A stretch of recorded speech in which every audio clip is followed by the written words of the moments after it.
एक ऐसी web series जिसने दुनिया को हिला के रख दिया, उसका नाम है स्क्विड गेम। सीजन 1 ने एक ब्लॉकबस्टर हिट दी, तो सीजन 2 ने उसको और ही ज्यादा गहरा बनाया। लेकिन सीजन 3 अपने हाइप पे खरा उतर पाया? सो हेलो दोस्तों, welcome back to my YouTube channel illusion बस। और मैं हूँ लिकुन साहू। और आज हम करने वाले हैं स्क्विड गेम सीजन 3 का टोटल ब्रेकडाउन, एंडिंग एक्सप्लेन और एक बड़ा सवाल, जी हुन वीआईपी बन गया क्या? क्या स्क्विड गेम के पीछे जी हुन का एक बड़ा हाथ है?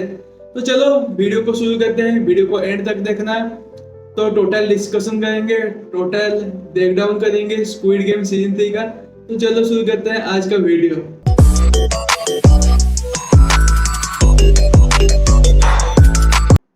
तो सबसे पहले बात करते हैं स्क्विड गेम सीजन 1 की, जिसका एंडिंग बहुत ही पावरफुल था और एक कंप्लीट हो रहा था जी हुन का फ्रॉम सर्वाइवल टू रियलाइजेशन।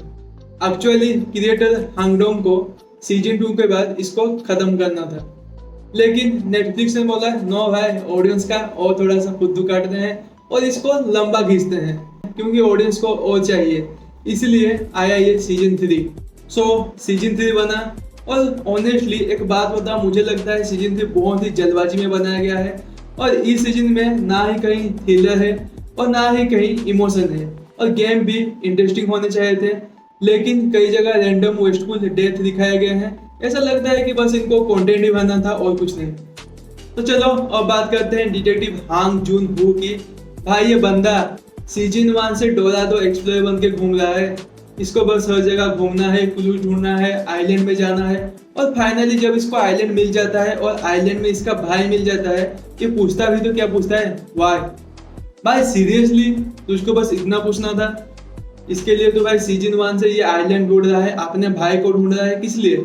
इसको बस पूछना था वाई। एक बार तो फ्रंटमैन ने इसको गोली भी मारी थी और ये आइलैंड ढूंढ के क्या कर रहा है, बस पूछ रहा है वाई।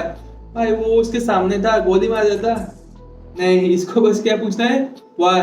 क्या भाई, क्या डिटेक्टिव बनेगा तू? क्या गुंडा बनेगा रे तू?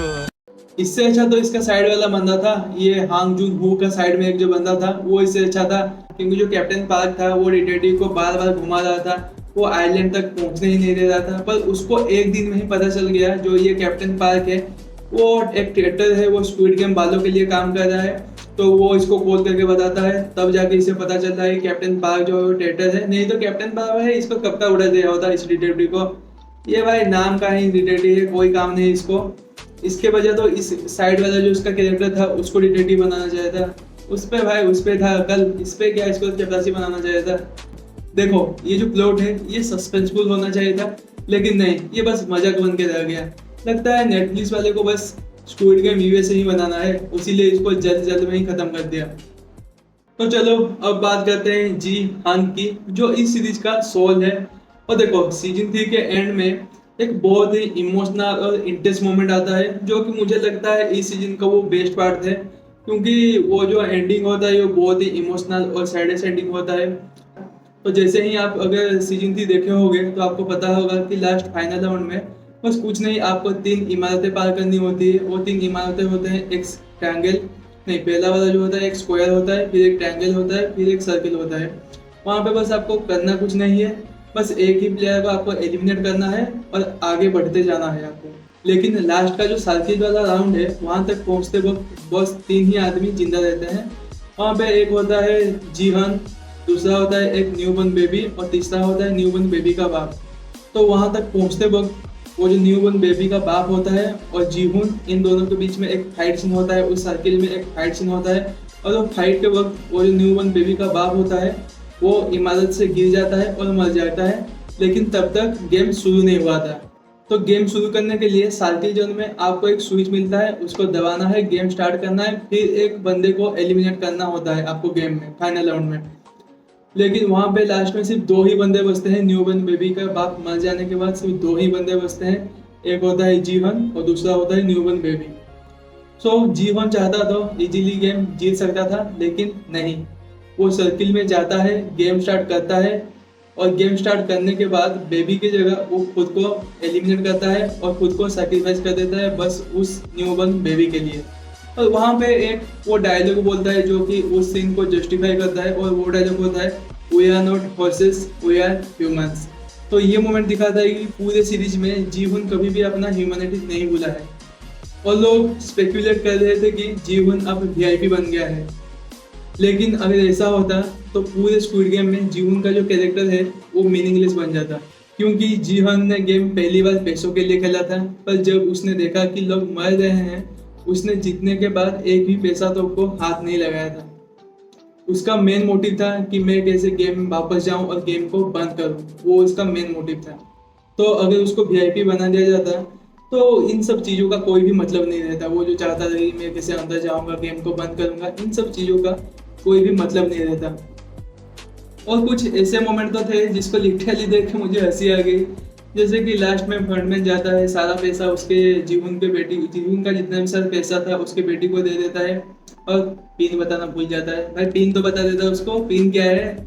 और जब जीवन का बेटी दौड़ के आती है पिन पूछने के लिए, तो वो पिन भी नहीं बताता। भाई बता देता पिन, वो पैसों का करेगी क्या, उसको तो पिन नहीं पता है। अरे भाई मजाक में बोल रहा हूँ, जस्ट फॉर फन बोल रहा हूँ, लेकिन जो सीन था ठीक ठाक ही था, बट स्टिल फनी। तो फिर आता है एक और ट्विस्ट, जो कि फंडमैन का भाई होता है, यानी अपना डिटेक्टिव, उसको बेबी की कस्टडी दी जाती है, और सारा का सारा विनिंग प्राइज उसको दे दिया जाता है, क्योंकि सारा का सारा जो प्राइस होता है वो न्यूबॉर्न बेबी का होता है।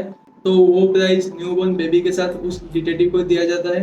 तो भाई मेरे मन में अब एक सवाल आता है, तो भाई सीरियसली ये बंदा तो भाई सीजन 1 से डोरा दो एक्सप्लोर बन के घूम रहा था, ना इसने गेम खेला, ना ही कुछ रिवील किया, बस क्लू ही ढूंढता रहा। मतलब बेबी और डिटेक्टिव का तो 5 स्टार वाला मोमेंट हो गया कि इट 5 स्टार डू नथिंग। भाई कुछ ना करके इन लोगों को पैसा मिल गया, ये डिटेक्टिव और उस न्यूबॉर्न बेबी को। इन्होंने ना गेम खेला, ना कुछ चीज रिवील किया, फिर भी इनको सारा पैसा इनको मिल गया। Eat 5 star, do nothing. बाकी 456 प्लेयर गए बाहर में। वो लोग भाई फोकट में अपनी जिंदगी गवा दिए पैसों के चक्कर में, उन्हें एक भी रुपया नहीं मिला, सारा पैसा भाई ये दोनों ही खा गए।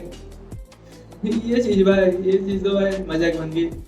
तो भाई इतने सारे चीज के बाद फिर होता है एक बड़ा सा केमियो, जो होता है केट ब्लैंचेट का। हाँ भाई वही अपनी हेला फ्रॉम थॉर रैग्नारोक। तो केट ब्लैंचेट अब बन चुकी है स्क्विड गेम यूएसए की न्यू सेल्समैन, या फिर सेल्स ओमेन बोल लो, आपको भाई जो मर्जी आप बोल लो। मतलब अब लगता है कि नेटफ्लिक्स एक new squid game cinematic universe बनाना चाहता है एमसीयू की तरह, वो अभी बनाएगा शायद। एक वायरल इमेज भी अब आ रही थी जो कि इंटरनेट पे बहुत ही चल रही थी, लेकिन वो वाला इमेज फेक है, उसका कोई लेना देना नहीं है। लेकिन भाई जिसने भी वो चीज़ बनाई थी वो अब फ्यूचर प्रेडिक्शन था, क्योंकि नेटफ्लिक्स उस चीज़ को अब सच बनाने जा रही है। तो दोस्तों मेरे ओपिनियन से स्क्विड गेम सीजन 3 का एंडिंग तो पावरफुल था, लेकिन उस टोटल स्टोरी एवरेज ही थी, उतना ठीक ठाक चलेगी भाई, जाके देख लो। और जीवन का कैरेक्टर एकदम सॉलिड था, लेकिन डिटेक्टिव तो डोरा द एक्सप्लोरर बन गया। गेम थोड़ा सा इंटरेस्टिंग नहीं था भाई, चलेगा, उतना भी खास नहीं था। लेकिन डेथ, जितने सारे भी डेथ भाई हुए थे वहाँ पे सारे के सारे वेस्टफुल डेथ थे, क्योंकि आप सीजन 1 देखे होंगे तो आपको पता होगा कि वहाँ पे जितने सारे गेम होते हैं वो सारे इंटरेस्टिंग होते हैं, वो जितने सारे डेथ भी होते हैं वो सब जस्टिफाई करते हैं। लेकिन यहाँ पे सारे के सारे वेस्टफुल डेथ नहीं थे, और गेम भी इतना कुछ खास नहीं था, मुझे तो उतना कुछ खास नहीं लगा। तो मैं यही बोलना चाहूँगा कि मुझे ये सीजन ठीक ठाक ही लगा, उतना खास नहीं लगा। जितना सीजन 1 ने जो मजा दिया था ये भाई उतना कुछ खास नहीं लगा। लेकिन एक चीज बोलना चाहूँगा कि एंडिंग में जो इमोशन मिले वो भाई बहुत ही इम्पैक्टफुल इमोशन थे, बहुत ही अच्छा लगा उसको देख के।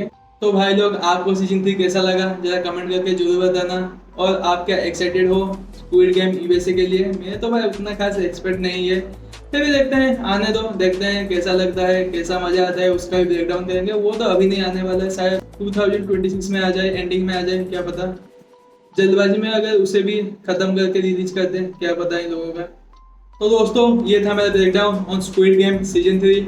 अगर आपको वीडियो पसंद आया तो वीडियो को लाइक करें, और प्लीज़ कमेंट करके अपना ओपिनियन दीजिए वीडियो के बारे में, और प्लीज़ चैनल को सब्सक्राइब कर दीजिए, और नीचे जो बटन है उसको दबा लीजिए ताकि आप तक लेटेस्ट वीडियो मिलते रहे। तो चलो फिर मिलते हैं नेक्स्ट वीडियो पे, तब तक बाय एंड टेक केयर।